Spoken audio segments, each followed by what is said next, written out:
Hello, hello. Welcome to Shanth Enjeti Art. It's another early morning stream. It's about 1:30 a.m. where I am, and I was going to do some drawing. I'm trying to force myself to do more of these streams because I need to get into the habit of doing it. And, last stream went pretty well, but, it takes a little bit of time to get back into it. So, please bear with me while I do that. And I'm going to be working on a page I was working on last stream, which is a cover image for a manga idea that I have that is called Bleak Fury. And this idea kind of came out of nowhere because I was reading manga, and I guess I had some things I wanted to illustrate and stories I wanted to tell, or a story I wanted to tell, and it kind of came to me in, sequences.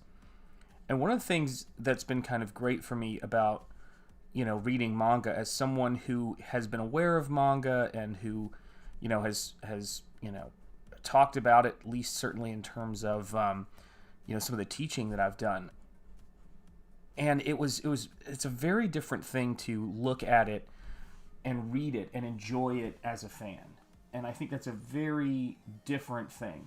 And once I started doing that, I realized how narrow my storytelling ideas or my storytelling possibilities were, because I always thought of things in terms of, oh, this is what a comic has to be, or this is what a mainstream comic has to be.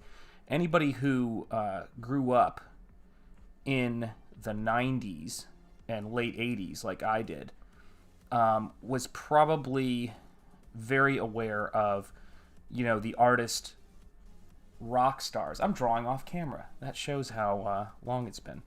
But was probably aware of the rock star artist culture that was going on in comics that led to the creation of Image Comics. And one of the things about that is we all started thinking about, if you were young and at that time you're like, I'm going to come up with my creator-owned property that's going to, make a bazillion dollars.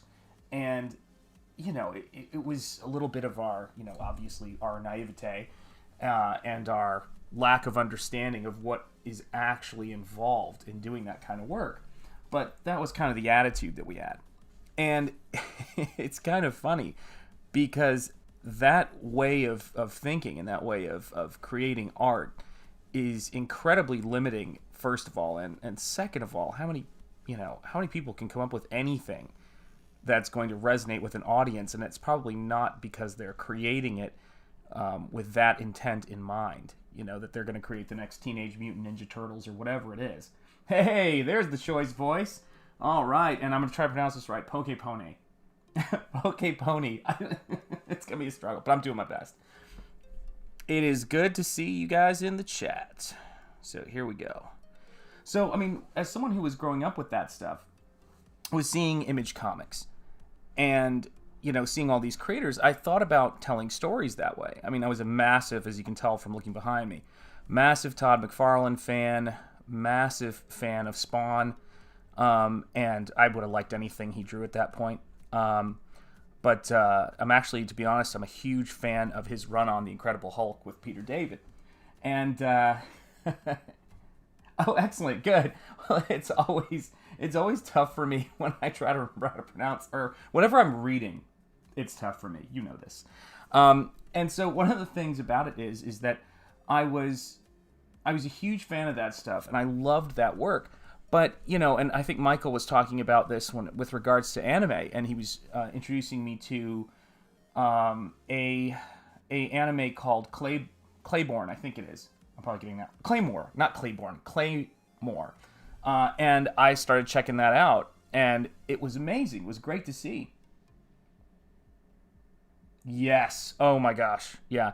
Well, I've got, this sounds like something out of a movie I've probably talked about before, but I have an original Todd McFarlane piece on the wall that is from Amazing Spider-Man. Spider-Man's not on it. It's a scene where it's just Peter Parker, and which is still amazing. But he gave it to my family because we waited in line so long to see him. And it's unbelievable to me, like, what a generous guy he is. And and how thoughtful and how good he was with the fans, and still is. But it's yeah, we all had those. Yeah, that's something of a generation thing, right? That we all like dreaming of being a comic book artist. Oh, it's yeah. I mean, it is amazing, and it's one of those things to where I have the picture where I met him, and I was 14, 14 years old, and or yeah, I think I was 14, and he was everything you kind of hope you're going to experience when you meet one of your heroes, and I will always be grateful for that. Just a terrific. He was so terrific with me. I was a young kid. I was a massive, massive fan of his, and it was one of those things to where if it had been, I don't like to put that on people's heads, like, oh, it's got to be, every meeting has to be perfect or whatever. But I will tell you, I do appreciate it. Oh no, that is rough. Oh, that just got me. Oh no, that's horrible. That's horrible. Oh my gosh. What stuff did you have stolen? What books was it? Was it his run on Amazing Spider-Man? I'm just curious. Oh, that's tragic. I mean, to me, I still have all of his Spawn stuff, which is really the Spawn artist editions he put out. They're so I love putting my nose to the original artwork, and I know you like original artwork like I do. Oh, that is you're killing me here. That is rough. And it's an amazing thing though, right? Because yeah, that's right. That's right. Exactly. Well, and I think we all feel that as fans. And I think the thing about with manga and anime, my daughter is a huge fan of Attack on Titan right now. Really loves that show and is looking forward to the 4th season on it. There's just stories told in anime and manga that are so different than what we're used to. Like, they have just a lot more flexibility with what they do. And the benefit that everybody has who's working in the States, at least in my opinion anyway now, is that you've got a generation of fans who, I should say in theory, because I haven't seen us really jump on that too much, as in terms of American comics, but should be ready to read, stories that go a lot of different places. And I find it kind of, and maybe again, it's like you have to have a story to tell, but it was weird when I was writing this. It was the first time or coming up with a story, I should say. Writing might be a little bit generous, but when I was working on this, let me see if I can get myself in frame there. Here we go. But when I was working on this, one of the things about it that was kind of strange to me was, oh yeah, no, absolutely. Oh, awesome. Yeah, I love checking it out. Anybody who is on here, Michael's Patreon is so awesome and so fun. I learned about a lot of stuff on it. He recently did a review of one of the movies I requested, which was Cyborg, starring Jean-Claude Van Damme, and that was just I loved listening to that and watching that review. I listen to a lot of his stuff while I work. Yeah, I think both are good, and I think, obviously someone who grew up with comics, I'm coming at it from that particular direction. I just think that it's like the side characters have side characters and the subplots have subplots. When I'm looking at manga, I'm just like, how is that? Like, it just goes so many more places, but you're absolutely right there. I have to rotate this and do actually how I draw. Usually I try to keep it pretty straight on for you guys when I'm working, but anyone who knows, I always say I try to turn the page because it steadies my hand, and that's how my mentor Brian Stelfreeze is always telling people to do and taught me to do. He's like, turn your paper. And so right here I've got, in this frame, I've got this person who is riding this creature, and this whole page is just this insane bunch of elements. So there's this giant axe by this huge creature that's swinging right into frame right there, and it's reflecting, not realistically obviously, but reflecting that creature's face, and it's coming at this lead character right here. And then you've got inside of that, you've got, see if I know how to turn this the right way, And then you've got this guy who's riding this kind of almost fell beast-like creature, and that's him on its back, and then there's a wing coming over, and then there's this kind of angel of death character with these blade wings. And so I'm trying to put as many elements into this as I possibly can, just because it interests me, and it's fun to do. I think it is. Yeah, I think it's going to be a comic. I've been working on it for the last almost, when I'm not doing sketches for the Indiegogo campaign, I've been just, it's the weirdest thing. I haven't done this in ages, but I just started drawing, and what I'm doing is I'm drawing it in a book. So I've actually got a hardcover watercolor sketchbook. Oh no, absolutely right. Yeah, that's right, exactly. And it's, so this is what the pages look like. This is what the stuff looks like. And I have not been using pencils. There's no, like, it's just, I'm going like I do with my work. And it's very, it's been a very crazy process, but it deals with Filipino mythology of a particular type of vampire, although I wouldn't classify them as such. And I don't know how to pronounce it. I called my brother Arvin, who's he's Comics Rant on YouTube, and Arvin's a terrific guy. And he was trying to tell me how to pronounce it, but I still can't. But it's a very terrifying kind of vampire in the Filipino mythos and mythology. And I'm not going to talk about what it is exactly, but some of you may know, and you can look it up yourselves.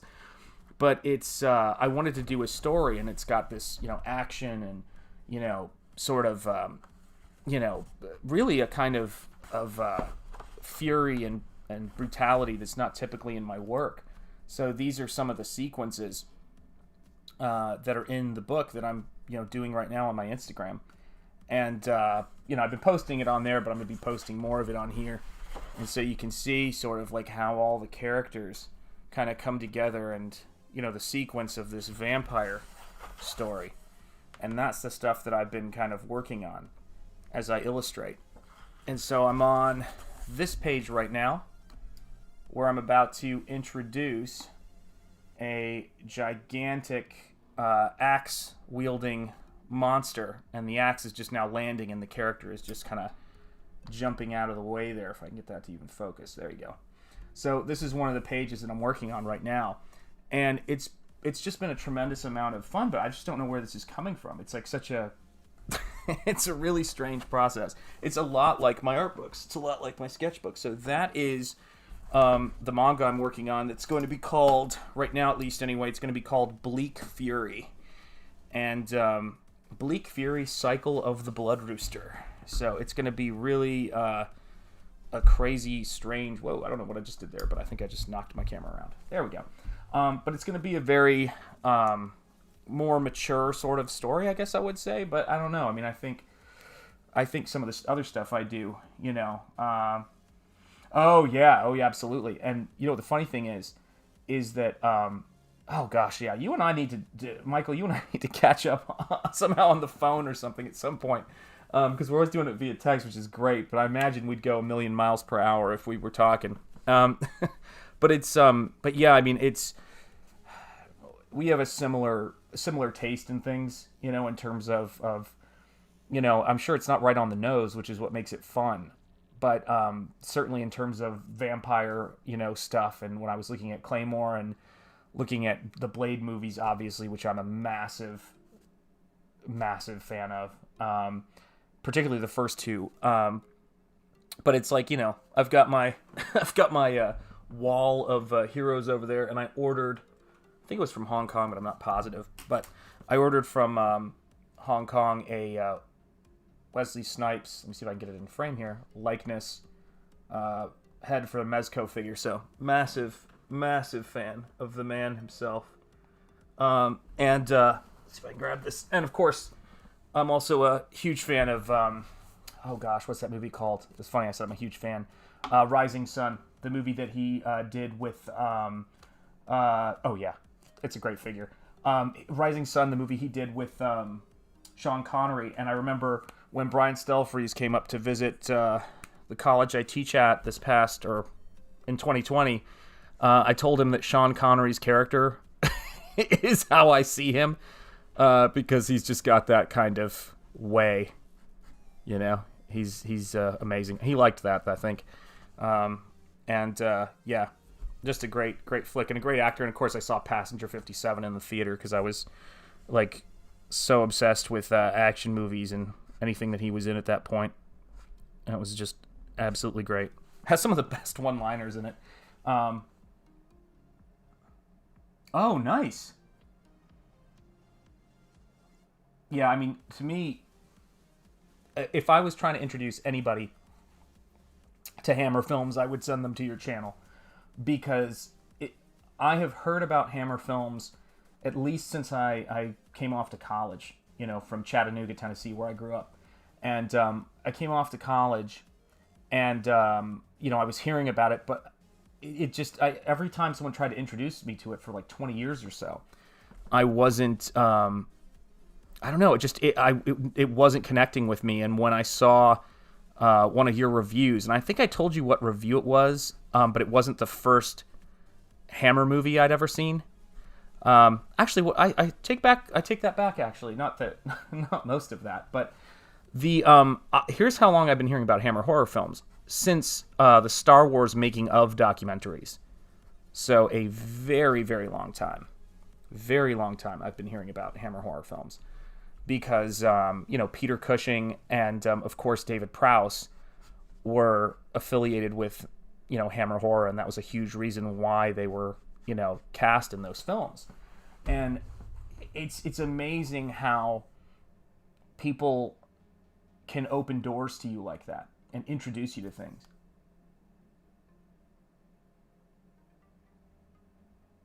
Ooh, that's a really good question. Oh, nice. I'll have to check that out. Daybreaks. I'll have to check that out. Yeah, I like a lot of vampire movies. Like Near Dark is one of my favorites too. Which has Lance Henriksen in it and a lot of the actors from Bill Paxton. God rest him. Wonderful flick. Oh, I've got 2 recommends for Daybreak, so I'm there. It's as far as being born an artist, I think people are born with work ethic. And I think that's really the main thing. And I guess and when I think of creativity, I think of, not, for me anyway, I don't think of myself as it being like a wildly imaginative person, if that makes sense. I think it means you do the work and you produce stuff. And I've been producing a lot of work, and that makes me feel creative. So I don't know. I mean, I think you could answer that as well as I could. In that sense, like what makes someone an artist. I look at the stuff that Michael does, and I think, the choice voice, for those of you, for the chat there. But it's, it makes me exhausted to think about moving a crew out to a location to shoot a film and working with actors and the cinematography and the special effects and all the things you guys do as a group. It's unbelievable to me. Ordering pizza with 4 adults is almost impossible. So the filmmaking process is, a whole nother thing. But I mean, I'm sure that we are all born with certain proclivities and certain gifts, and I certainly think that that's true. But I've seen, what's that old quote? Hard work beats talent when talent doesn't work hard. I've met so many people when I was coming up who were the best artists in the class, and I was not that person. I was a good artist, and people knew me as an artist, but I never felt like I was, by any stretch, the best artist at my high school or at any other time. And but I just kept working, and so many of them just kind of put it aside and didn't do anything with it or didn't move it over to a new creative pursuit, which I've seen that too. I've seen people who start as illustrators become graphic designers. Look at, C.S. Lewis as an academic and then writing the Chronicles of Narnia. I think he was in his late 30s, early 40s when he wrote that. And I think the same thing goes for Watership Down. So I do think it's something that happens at different times, but you have to love imagination. And I think you have to love, the idea of presenting work to people. And that's one of the joys of it for me anyway. But that's a good question. I don't even think I came close to answering it. I apologize, but I think about it a lot. The people I meet who I admire the most are people who just produce. And I'm finding, how hard it is to produce content on a YouTube channel, but I want to also make sure I tell people about my work and what I do, and that's a huge part of it, and just like me trying to learn how to play the violin. I honestly don't know how you do it. Yes. And Ron Howard, I was just talking about Ron Howard with my wife today because we were looking at behind-the-scenes features for The Mandalorian, and his daughter was on the bonus features because she directed an episode of The Mandalorian. I think she may have directed 2 episodes. I'm not sure. And she did the episode of The Mandalorian that was very influenced by what do you call it? By Kurosawa's Seven Samurai. And she recounted that when she was 5, she went out to dinner in Japan with George Lucas, Ron Howard, and Akira Kurosawa, and I was just like, this is the most amazing story. But yeah, and so it's about vampires is the new... Oh, that's nice. Vampires is the new normal, and they're running low. Oh, see, no one ever thinks about that. That's a really great story, because Michael said that during his during the audio commentary for, I think it was either Blade 1 or Blade 2, where it was like, what's the plan when you run out of people? Isn't it gonna... And I think one of the movies that dealt with that really, really well was a movie I just watched the other night. And it's a movie that my wife couldn't even remember it coming out, but a movie called Reign of Fire with Christian Bale and with... Who else was in that? Christian Bale and Matthew McConaughey. And it's amazing to me because that film, first of all, the dragon attack, spoiler alert, it's called Reign of Fire. The dragon attack happens in 2010, and then it cuts to the future, and it's like 2020. And I just died. I was like, I think they need to set these future movies a little bit further in the future. Just a bit. Just so it's not so soon after the movie comes out. But what are you going to do? But yeah, that movie dealt with it, where the dragons are essentially dying off and eating each other because they've run out of humans to eat, which I thought was a really cool idea. So that sounds great. Yeah, that's right. If only it was a dragon. That's right. That's right. Yeah. Well, metaphorically speaking, right? According to Joseph Campbell, right, and Carl Jung, I think it is a dragon that we're dealing with right now. Let me see here. Yeah. Yeah, it's true. And what's so funny is that I think that's one of the hardest things, well, Stelfrey said that once. I think he was talking about his brother, and he said that his brother had this unbelievable natural talent. Do you know what I mean? And he said he was deeply affected by the criticism and things, and it really pushed him away from the work. And I think that can happen to a lot of us. I think that anybody can be susceptible to that. So when I see your latest film, the Starship Valiant film, the thing for me when I'm watching it is I realize, like, whenever I'll talk about something I see, you always see what, hey, good to see you. Excellent. And it was one of those things to where, you look at it and you see all these flaws and faults that I'm not going to notice because I'm not that close to it. And I think that's just one of those things we do to ourselves as artists sometimes, is we can get swept up in that idea of what we saw in our head and, what we were hoping for, but other people don't see that. And, Werner Herzog was talking about it, and in this interview about it was a retrospective interview, it happened a couple of years ago, about his film Nosferatu the Vampire, which was a remake of, the original Nosferatu. And someone was saying to him, oftentimes it's funny to watch him shoot down questioners, but he goes, oftentimes the process of making the film is, what the film is about. And he was like, no. He goes, no, it isn't. He goes, I'm not one of those people trying to push the envelope. What you see on the screen is all that matters, not the behind the scenes drama. And he goes, I'm not one of those people pushing boundaries. He goes, I'm just a silent soldier of cinema. And I loved that phrase. And that's how I kind of think of myself in terms of, as an artist, I'm a silent soldier of illustration and of sequential art or comics or whatever you want to call it.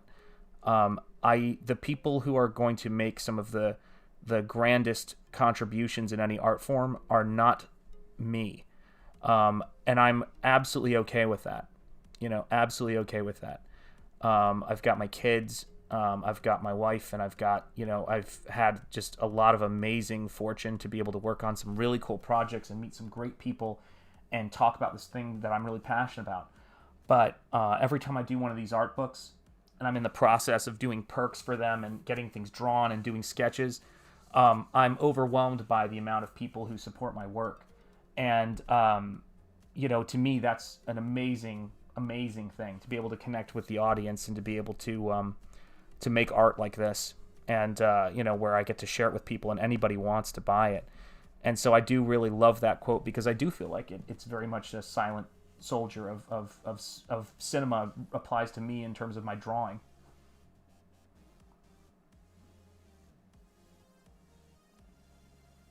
And see, there's so much narrative potential in vampires. Let the Right One In. I believe it was the German version, right? That a friend of mine showed me way back when. Ginger Snaps, which is an amazing werewolf movie out of Canada, which I thought was also astounding. There's just so much great stuff out there. I find, like Guillermo del Toro, I find the idea of living forever almost like a Lovecraftian nightmare. That what are you going to do? So what? You just keep living, and you see the same kind of things play themselves out over and over again, and not even things that we think of in terms of the giant sweeps of history, but just the small moments of heartbreak, the small moments of loss, the missing of opportunities by people when the opportunity is staring them right in the face. And it could be something as simple as just walking through a door. When that gets sped up in your temporal understanding, there's so much room there for story. And granted, if there's something that I get from, that's very, gosh, you guys are very, very generous and very kind. I appreciate that. But it's one of those things to where, for me, when I look at those kinds of stories and look at Hammer films, the thing I get out of it is, and I shudder to say this, but I really love some of the schlocky elements of it too. The fun, the grit, the rawness. And like Christopher Lee versus Bela Lugosi, I mean, that's very, Oh my gosh. Yeah, I haven't seen that yet, but I've had people recommend it. That's good to know. It was great. That would be crazy to see you do a review of that, because I would love an introduction to that film. Yeah, I mean, and it's like Christopher Lee is terrifying. Like, I think maybe one of the reasons I stayed away from Hammer films were all those books, right, that show, have Christopher Lee on the cover with the bloody fangs and the red eyes. They're terrifying. I mean, when I was younger and I saw those, I thought, oh my gosh, these must be the most terrifying movies of all time. And of course, when Coppola did Bram Stoker's Dracula, or Bram Stoker's Dracula, depending on how it's pronounced, I had a similar, it was interesting. It was making a lot of nods to the Hammer horror films, Oh, nice. Excellent. I can't wait for it, and it's weird though, because I look over there and I've also got, the Underworld films over there too, which I was watching with my son, and maybe I'm just a sucker for genre. Today I was actually revisiting the, oh gosh, what's it called? The Ronald D. Moore Battlestar Galactica reboot or relaunch they did. Yeah, I love those films. I think I've watched your review. I think you've done reviews of them, and I think I've watched them. I've watched so many of the Choice Voice videos that I am pretty sure, I'm pretty sure that I've seen it. If you've done it, I've seen it. Because I was going to, there have been some movies where I thought, oh, if I should say he should do a review of this, that'd be great. I should, request a review of this, and then you've already done it. So it does make it hard for me to find stuff to review. Oh, really? I thought they were pretty great, if I recall correctly. But I don't know what year. I don't know what year you did those in. But you're the maestro as far as your reviews go. So if you think they need a rework, I'll watch them. So you won't find any complaints here. You get that a little closer so you guys can see. Whoops, don't want to block the light though. So you guys can see a little bit what I'm working on there. And so what I'm using right here is a Unipin, what the the heck is this pen called? I can't read anymore. Oh, a Unipin fine liner or fine line pen. And this is a warm gray because I like to kind of, since I'm not penciling on any of this stuff, I'm just drawing directly on it. I like to start with a gray so I can bring in those contrast notes, as the project goes on. So I'll take, I'll go in with a light gray, then I will grab, if I can find it, a 01 or an 02, and I can really start to pull out, there we go, some of those darks if I can get the pen flowing. And it will just create a little bit of depth of field right in there, perspective-wise. Just gives a little bit more of a sense of space. So that's been one of the big things. But, it's interesting. When we talk about film and we talk about, art, let me just move that camera back just a bit there so it's a little easier to see. There we go. When we talk about all these things, ultimately to me, and, this is what I'm looking for when I'm looking for art, is I just want to be entertained. And what I hope people get out of my work is I hope they feel entertained and I hope they enjoy it. And that's really what it comes down to for me, because I mean, to me, entertainment has been one of the best mechanisms for me in terms of getting through, various, times in my life. Like, no matter what's been going on in the world, there's been how I experience it and there's been what's been going on with me personally. And I think depending on, what time you're in, those works that really affect you is, can be a very powerful thing. Right now I'm thinking in black and white with tons of detail. That's been my thought on it. Because when I storytell at this point, I think when I storytell... Oh, whoops, I'm off camera again. I think when I storytell, I think in terms of... When I turn on my storytelling part of my brain, I can't think in terms of color. So it's much harder for me to do all that at the same time. And so what I'm trying to do is limit the amount of things I'm thinking about. But it also kind of came into my head as a black and white story. So I think that might be how it's supposed to go. I'm not sure, because there's also a part of me that wants to go full Technicolor on it, and I think that's a really great part of it.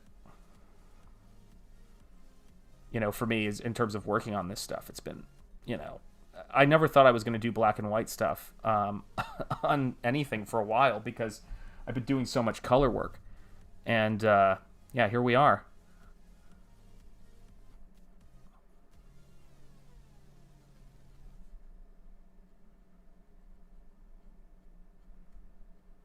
There we go.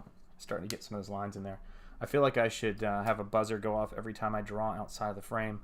But I'm working on this kind of creature right here. This, I don't know what we would call it, but it's almost like a dragon creature.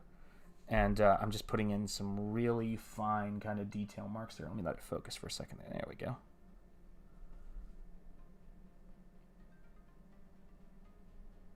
And this is where the muscle memory stuff really takes over, because at this point I'm sometimes doing detail that I can't even see. I can just sort of feel where my pen is, and that's a huge part of it. I need to get glasses. They're still getting around it. That's where I'm at this point. Yeah, there's... Well, you know what, it's like, and this, but I did a painting for the book that I'm going to be shipping out as soon as I get all the sketches done for it. And we get all the packing materials. But I did a piece of Dwayne Jones, and I had to make it very monochromatic, because the original Night of the Living Dead, it's so strong, and he's got that movie star face. And sometimes I think the black and white lighting really gave him that kind of George Harrell, 1930s, 40s movie star. It only accentuated it. So yeah, some things I just love in black and white. I just don't want to see Casablanca in color, or Maltese Falcon or any of those. That's true. It's so funny. It's absolutely true. But I will say I make one exception for a movie that just hit me like a ton of bricks when I saw it colorized, which was a documentary, of course. But when Peter Jackson colorized the World War I footage for They Shall Not Grow Old, is probably one of the most incredible things I've ever seen. I mean, it was like a credit to history, to, cinema, to human, human growth and human culture. I think it's just an amazing thing. If you haven't seen They Shall Not Grow Old, the Peter Jackson documentary, World War One, I mean, that one's gold. But you're absolutely right. I mean, it's almost like painting over a black and white painting that a master did. I mean, how good would you have to be, and would it even still be the same painting when you were through, in order to do that? So, yeah, I'll never understand that kind of stuff fully, because it's like, as I'm working and I think of something in black and white, you can see what I'm doing in terms of the value compression here.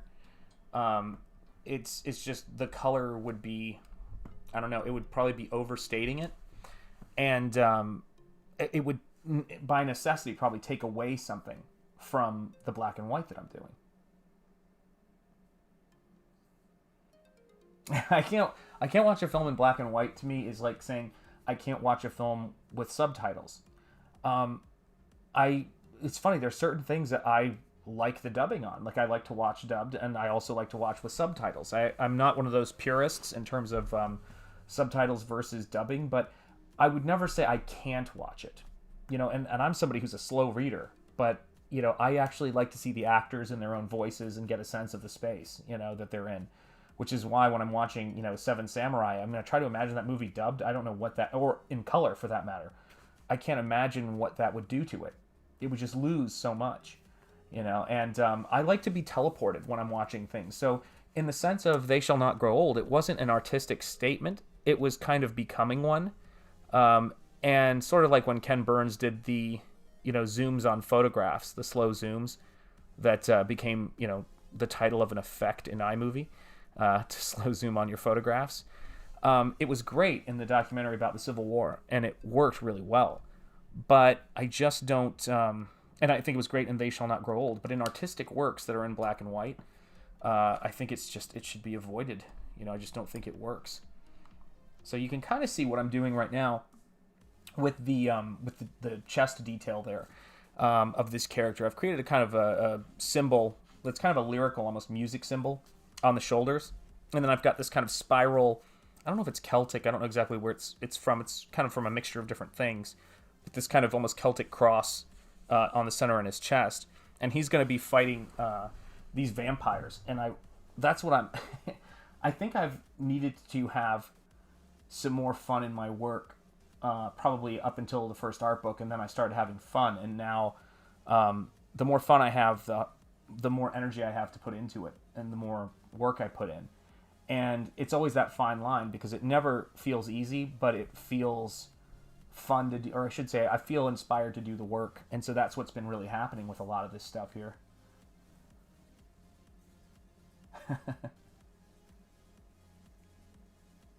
Yeah, it's such a funny thing, because the movie certain movies that I agree with you in large part, but in certain movies, like I can't imagine watching a Guillermo del Toro, one of his movies about the Spanish Civil War, like Pan's Labyrinth or The Devil's Backbone, in English. I mean, it just wouldn't work. But I have to say why am I blanking on this guy's name? Raymond Burr, Godzilla King of the Monsters, where they cut in sequences and made a full English sort of version of it. I love that movie for its, for some of its qualities, and obviously the gravitas that he brought to that movie. Sometimes tricky. Oh yeah, that definitely happens to me. Yeah. I mean, sometimes I do have to pause, I will be honest with you, or I have to rewatch to figure it out. Oh my gosh, yeah. Yeah, they do. Oh yeah. I mean, I found, I really was, and I know we disagree on this on certain levels, on a lot of levels probably, you probably can't stand the movie, but I really enjoyed what they did with Shin Godzilla. Like, it's kind of like, an alternate sort of version in some ways of it. But the dubbing that was done by, I believe it was Funimation, I thought was atrocious. I mean, it was painful to watch.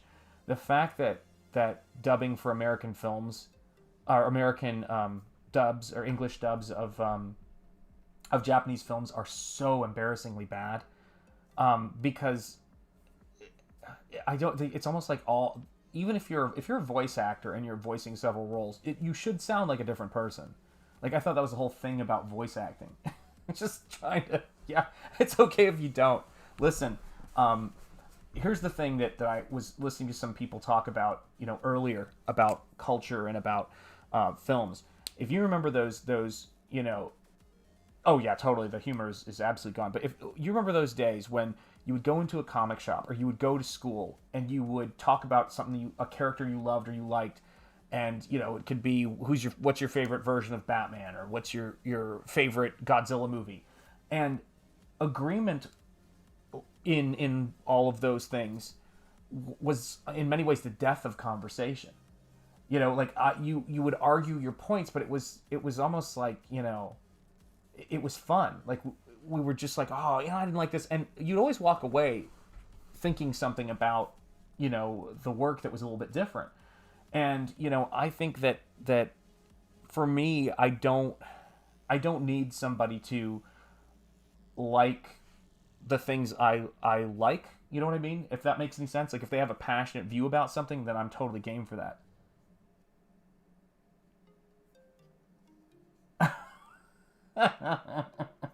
That's hilarious.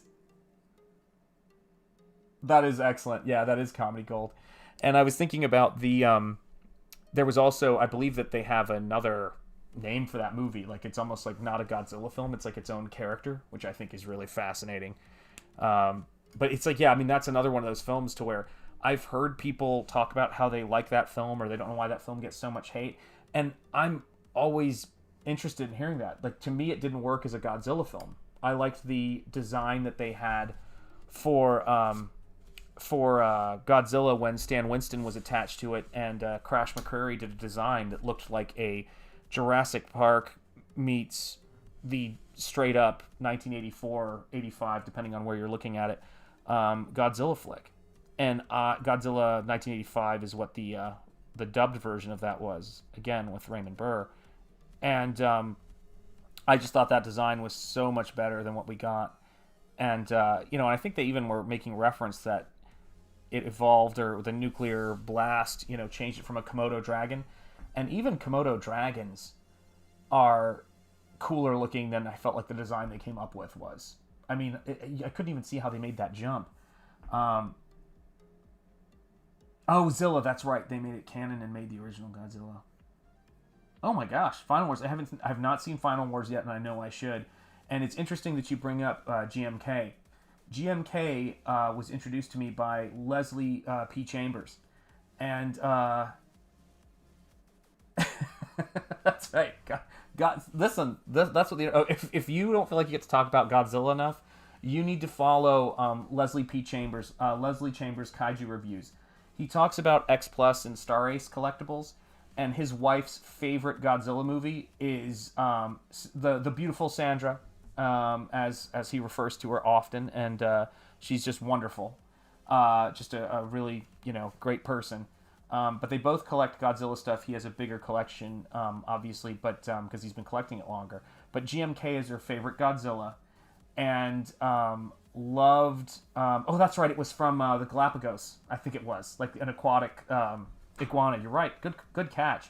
What was interesting to me about it was that they introduced me to GMK, and then I watched it, and I was like, this movie is amazing. And I think it's one of the fiercest, best designed Godzillas there's ever been, or takes on Godzilla that there's ever been. Just really a cool flick, and just love Baragon in that, and some of the fight scenes in that are fantastic. Just a fantastic flick. But yeah, Leslie Chambers Kaiju Reviews, and then they have a show they do about if I can get this camera in the right place. There we go.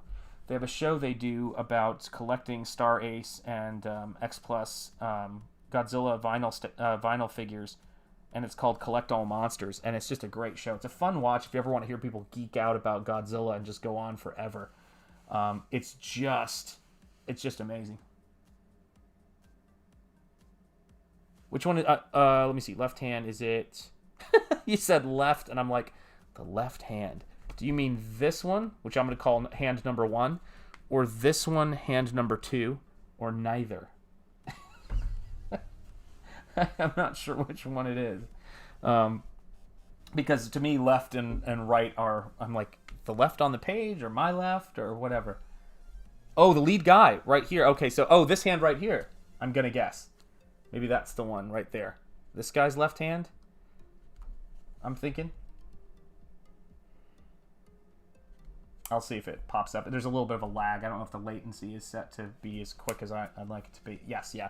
That's our homage to Todd McFarlane, American Comics, and every, How to Draw Comics the Marvel Way. Don't know if you ever had that book, but that was one of those really, formative experiences for me learning how to draw. I think it was one of my first books on art that I ever had that was about how to draw artwork. And I thought it was at the time, I thought it was incredible. Now I think it's really incredible. So nothing's changed with that book. It's just a really great book. Let me see what else I got to do. So let's see. So yeah, a lot of my stuff is influenced by fighters that I watch. So when I was working on the last book, one of the characters in there in a story called Fang Noir was based on a former heavyweight champion and may very well be again Deontay Wilder, and he has a great look to him. And this is actually inspired by a boxer by the name of Nonito Donaire, who also known as the Filipino Flash. And he inspired it. I can't really get his likeness, per se, because I want to kind of make it its own thing. But, he just has he moves really well, and that's what I've been trying to put the influence on. Oh, absolutely. Oh, absolutely. And and you've sent me some artwork, too, and I always tell people that it's hands and feet are something artists will avoid. They're really, really difficult. And it's like, for me, I still struggle with it sometimes. I have a great figure this is a, let's see if I can get that in frame, a Japanese figure that I've been using just recently. And it is so helpful. You can pose it, and it's by a Japanese company, I believe, called Figma. Let's see if I can get that in frame. And it's, unlike those wooden anatomy figures we used to have, this thing has so much more detail to it, and it's just a really great reference for feet and hands and for arms. I'll see if I can get it to where you can see it a little better. And it's tiny. It's really, really great. I love this thing. And I've never had one of these before, but I know a lot of manga artists use them, and I'd never really thought about it before. So, yeah, it's a great one. Yeah, it's true. Well, I think it was Todd McFarlane said when he was doing those videos with Stan Lee, that if you draw successful hands and successful facial expressions and heads, then the rest of the body almost doesn't need to be there. And I think what he meant is, he said, I can figure out a way to kind of connect those two things, but it's really hard when those are off. And I can't agree more, but then, Stan Lee and Todd McFarlane, I will always give them the concede any point to both of them, because I think they have contributed so much to sequential art and illustration. Certainly contributed a ton to me in my life. So, yeah, those guys were Stan Lee, God rest him, and Todd McFarlane. Just had a huge impact on me with their work. I was thinking today about all of the... see if I can get that closer because I keep blocking it with my hand. I was thinking today about all of the monsters that have come to influence me, and Lou Ferrigno's Incredible Hulk is definitely up there. That show was a huge part of my formative experience with the great Bill Bixby in that, and it's amazing. Like the fact that it was based off of the original Frankenstein and all of that stuff is amazing. Oh yeah, I had so much stuff.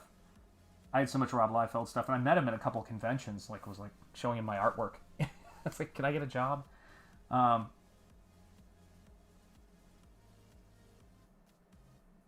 Oh yeah, absolutely. Hands are great. Hands can be so expressive, for communicating and for telling a story. And I think that's why it's so important. It's so important to figure those things out, and I talk about it a lot, about how much hands were a part of my work. But I don't know. I feel like I've really kind of gotten a handle on, my drawing just by the quantity I've been doing lately. And I think that I used to be pretty solid at hands, but now I think I'm getting better at making more expressive hands than I've ever been. And I used to focus on it a lot, so it's just one of those things. That's right. It's absolutely true.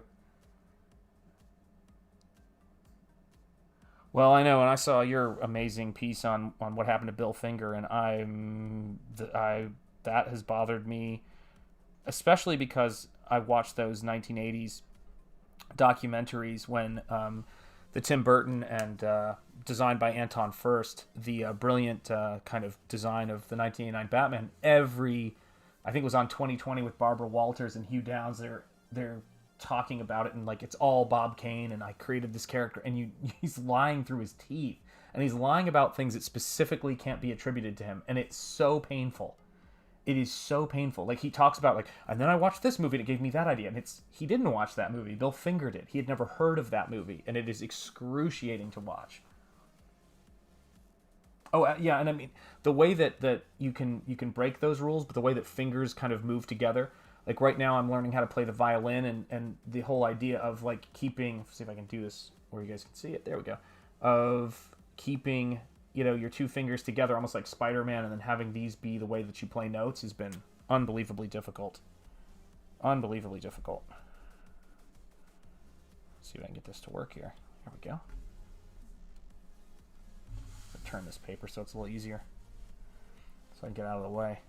Here we go. But yeah, drawing hands is a huge part of it. Huge part of it.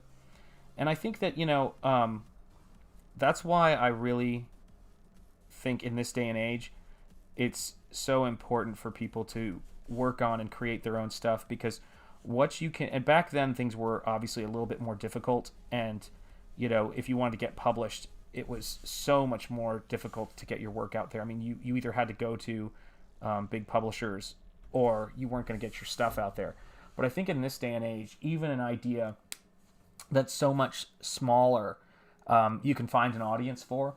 And so I really think creators need to be just creating their own stuff at this point. I think it's really important. Really important. Well, I don't know how much a typical comic costs to make, to be honest with you. Especially with print on demand. It would obviously shift as it goes up in terms of numbers. But my plan for this is for it to be the exact same format as the, as... Let me blanking here. Oh, as the art books I do. So I'm going to have it be square bound, glossy cover, and heavyweight paper on the inside, just like I do for my art books. And, but I think it just depends on the printer. There's this great place you can go to that I use called Editions One, and they don't do comics per se, but you can actually type in to their little calculator and get a quote for sizing and everything. They were great. Working with them has been really great. So I can't recommend them enough. Let me see if I can figure this thing out. There we go. It's hard to get a good camera angle on this. There we go. That gives us a little bit more. So yeah, this is going to be just an incredibly detailed, work right now. I mean, I'm just putting this stuff together.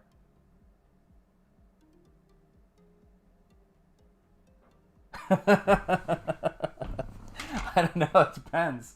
That absolutely depends. Let me see here. Gosh, I'd have to think on that. You have to give me some more info, in terms of like that, because then I can help you figure out what the calculation of it would be. But it's like, I'll show you an example of what my living room looks like right now. Just before we wrap up, I'm just like looking around, saying, "Oh my gosh, it's gonna be a mess." My wife would hate if I panned the camera over. But if you look at that table right there, if I'm not mistaken, you should be able to see our boxes piled up right there. So that right there is us hard at work trying to put this stuff together. And that's kind of the fun thing for me about it, is when we're working and we're gathering up all this stuff and trying to figure out, okay, how are we going to do this? How are we going to put together so much, let's say a Valiant, but yeah, I mean, it's so weird though, because it's like it depends on like how many pages. It depends on how much. I mean, it's so weird because I don't even right now, like when I think about work, I always think about it's all about how much you can raise. So if I were you and you're like saying, okay, I'm going to do a Valiant book, my thing would be we totally need to do a phone call, because I can walk you through. I can go into crazy detail because I have so much, stuff, like so much data and spreadsheets and things like that. And I'd be like happy to talk to you about all that stuff. If I were you and you're thinking about like, oh, I want to do, yeah, that's actually not, but that's good. No, I'm not a hoarder, but this is what you're seeing right here. I've got prescriptions for a rabbit on the table and a rabbit comb right there, and it's got everything. But what you're seeing are the roll of fragile stickers. So this is what we put on every package. So yeah, I'm going to be using copious amounts of these fragile stickers. But yeah, no, I don't think it would be a bad idea to have a massive stockpile of toilet paper. You can never go wrong. And this is the world we're living in, I swear. I think we were talking about that at one point, but yeah, like, of all the things people like freaked out and bought, that was one of the more interesting ones. I'll say that much. But yeah, I mean, it's my attitude in this day and age, just because so much of it is being done on demand. Ours is fragile. That's right. Yeah. I don't think it would ever be a good idea to have toilet paper that was labeled fragile. You're right about that. I think that'd be a little bit dangerous. But it's interesting to me because we have the ability to print at such a high quality level right now that, when I'm looking at stuff, like if I can do something like this on demand that's square bound and that has nice paper stock in it, I mean, it just really changes the game of what we can do. And I am, one of those people who I think that the next thing that we do in terms of like pop culture and art and where all this stuff goes is I think that the independent stuff that we do has got to be stronger than the stuff that is already out there. And I think we can do it at a better price point the more of it we do ourselves. So that's the hope for me.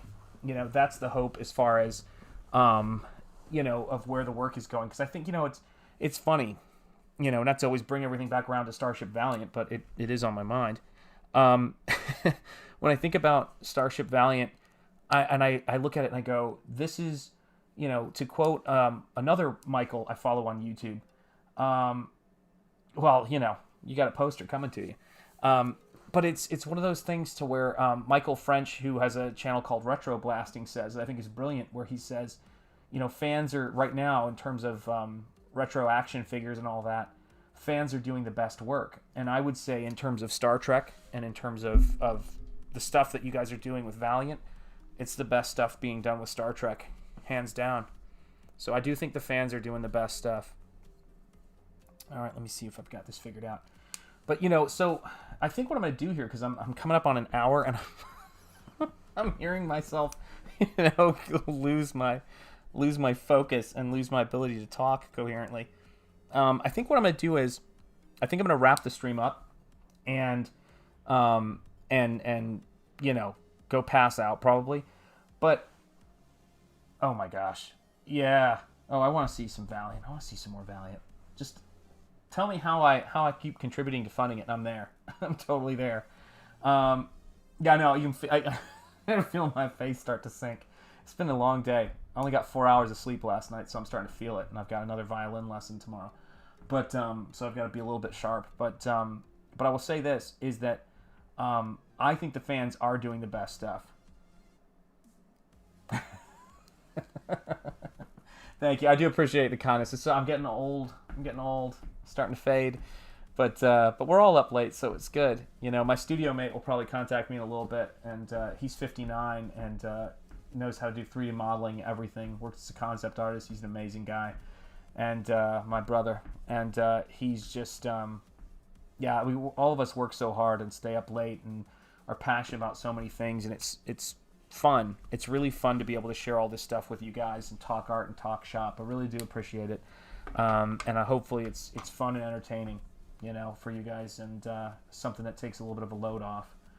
So I'm going to go, face plant and get some rest. But I hope you guys are doing well. Stay safe. Take care of yourselves. Have a great evening, and thank you for tuning in, all right? Take care, guys. I will see you soon. Okay? All right. Peace, gang.